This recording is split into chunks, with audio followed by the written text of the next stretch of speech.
दिनैहाय जोंनि UPPL दोलोआवहाय प्रमद बर' सारनि जे दैदेननाय जे सरकार बेखौ मोजां मोननानै दतमा ब्लक इउथ BPF नि भाइस प्रेसिडेन्टजों लोगोसेयै गासै 7 BPF नि एक्टिभ जे मावथि बिथांमोन बा बिथांमोनहा हयथ' सासेया सियालमारि प्राइमारि इउथ BPF नि प्रेसिडेन्ट आरो माखासेया बिदिनो अर्गानाइजिं सेक्रेटारि आरो प्राइमारिनि भाइस प्रेसिडेन्ट गासै 7 बिथांमोनहा जोंनि UPPL दोलोआव जइन जादों। दा बिथांमोनखौ जोङो मानगोनां जोंनि MLA लरेन्स इस्लारि सारनि नुजाथिनायावहाय जोंनि UPPL दोलोआवहाय दिनैहाय माने जइन खालामनाय जाबाय। बिथांमोना गावसोरनो गोसो जानानै फैदों। औ, बिथांमोना गावसोरनो गोसो जानानै फैदों। बिथांमोनखौ माने सोरबा बुरखायनानै लाबोनाय बा जबरदस्त खालामनाय बेथ' गैखाया। दा जोंनि दोलोखौ मोजां मोननानै बिथांमोना फैदों। दा बिथांमोनाव सोंनानै लानो हागोन जे बिथांमोना मा उद्देश्ययैहाय जोंनि दोलोआव नुजाफैदों, सोरनिबा प्रेसाराव फैदोंना गोसो जानानै फैदों, हयथ' बिथांमोनाव माने सोंनानै लानो हागोन आरोखि। फैबावनायनि चान्स दं नामा?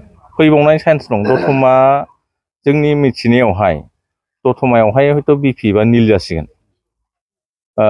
न' डाउट दतमायावहाय दिनै बिथांमोना MLA आरो MCLA बिथांमोननि, किन्तु नैबे हयथ' सप्ता खनसेसोनि गेजेरावहाय दतमायावहाय BPF हिसाबै माने जिर' जानो थांगासिनो दङ, बेखौ जों मिथिदों। गोजोनथाव खौरां। बाजाज बाइक लानो गोसो गुदुं सुबुंफोरनि थाखाय गोजोनथाव खौरां। क'क्राझार सहराव थानाय दावहारु अट' एजेन्सिया 27 मार्चनिफ्राय 30 एप्रिलसिम बिहुएन ईद धमाका अफार आरो एक्सचेन्ज मेलानि गोबां खाबुफोर होगासिनो दं।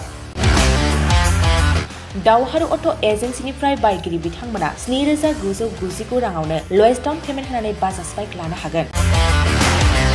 दावहारु अट' एजेन्सि श'रुमजों लोगोसे कारिगाव फेस्टिभ आउटलेट आरो दतमा फेस्टिभ आउटलेट आरो भटगाव फेस्टिभ आउटलेट ब्रान्च श'रुमाव होबाय थानाय बिहुएन ईद धमाका अफार आरो एक्सचेन्ज मेलायाव फैनानै नोंथांनि लुबैनाय बाजाजनि बाइकखौ लांफैनो हागोन।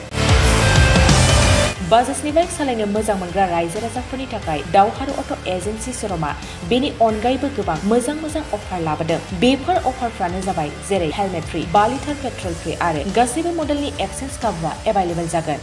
आरोबाव गुबुन मोनसे मोजां खाबुआ जादों 500 रां होग्रोनानै गोसोबादि बाइकखौ नोंथाङा आवगायना दोननो हागोन। गोबां बाथ्रा मिथिबावनो थाखाय 600039878822018193 जानबुं नाम्बारनि गेजेरजों खौरां लाहरनो हागोन।